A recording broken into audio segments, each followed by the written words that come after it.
I know मैं बहुत late हो गई हूँ, बट आई प्रॉमिस कि मैं कंसिस्टेंट रहूंगी। और ये ब्लॉग उनके लिए है जो सोच रहे हैं कि अगले साल वो भी गणपति लाएं, या फिर उन लोगों के लिए जो जानना चाहते हैं कि बप्पा की पूजा के लिए क्या क्या करना चाहिए।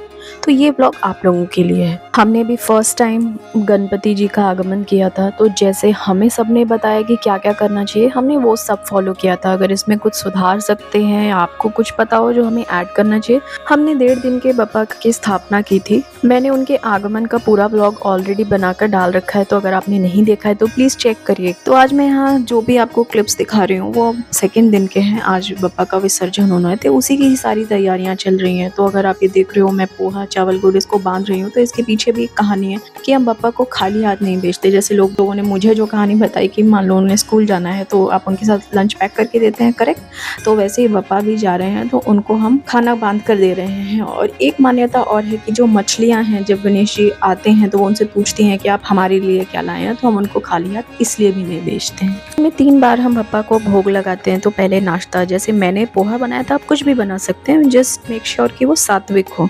और आई होप कि आपने वो सारे शॉर्ट्स मेरे देखे हो। मैंने उनका प्रसाद भोग जो भी लगाया वो मैंने ऑलरेडी डाल रखा है। अगर आपने नहीं चेक किया है तो प्लीज़ चेक कीजिएगा। और हाँ, ये बिल्कुल आपके ऊपर है कि आप उनकी सेवा में कितने पकवान बना सकते हो, उतने बनाओ। बस ये ध्यान रखिए कि आप जो भी उनको खिलाओ पूरी श्रद्धा के साथ खिलाओ। भोग लगाने के बाद आप आरती करो उनकी। घर वाले सब मिलकर जब आरती करते हैं तो पूरा घर पॉजिटिव एनर्जी से भर जाता है।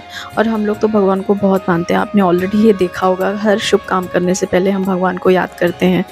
तो आप दोपहर में जो भोग बनाते हो प्रॉपर आप पप्पा को उसका भोग लगाओ। और जब भोग लगा लो उसके बाद उस प्रसाद को आप भी ग्रहण करो, आप भी खाओ, पूरे घर वालों के साथ मिलकर खाओ। दोपहर की आरती करके विसर्जन की तैयारियां होने लगी थी।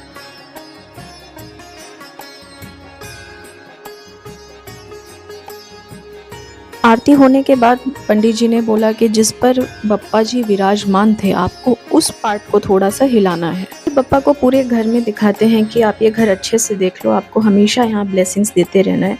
और बिना मुड़े घर को ही फेस करते हुए बाहर निकलते हैं। कहते हैं कि अपनी पीठ दिखाते हुए कभी नहीं जाना चाहिए।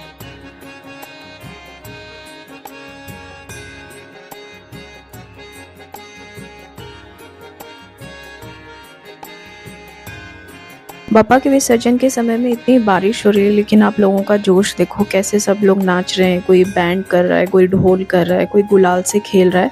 सब कोई बप्पा को विदा करने की तैयारी में है यहाँ पर।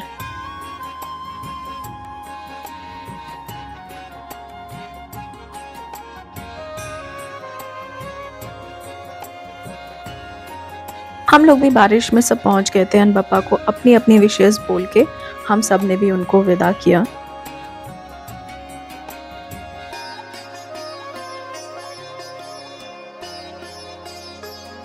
विसर्जन के टाइम पानी में स्थापित जो मूर्तियाँ होती हैं उसकी शुद्ध मिट्टी लोग घर लेकर आते हैं। और जो पार्ट पर हमने बप्पा को विराजमान किया था उस पर रखकर एक आखिरी बार घर में आरती होती है और प्रसाद बांटा जाता है।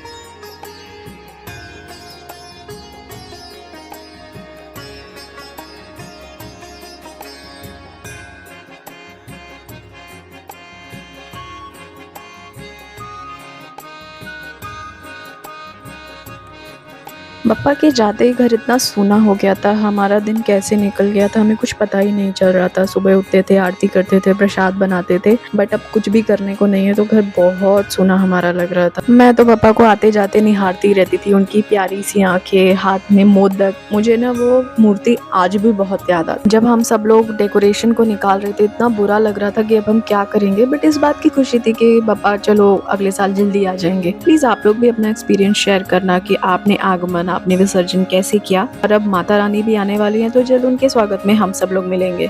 आप लोगों को मेरा ये वीडियो या कोई भी इन्फॉर्मेशन अच्छी लगी हो तो प्लीज़ मुझे प्यार दें और इस वीडियो को लाइक, शेयर और सब्सक्राइब करें। मिलते हैं जल्दी से नेक्स्ट वीडियो में। गणपति बप्पा मोरया।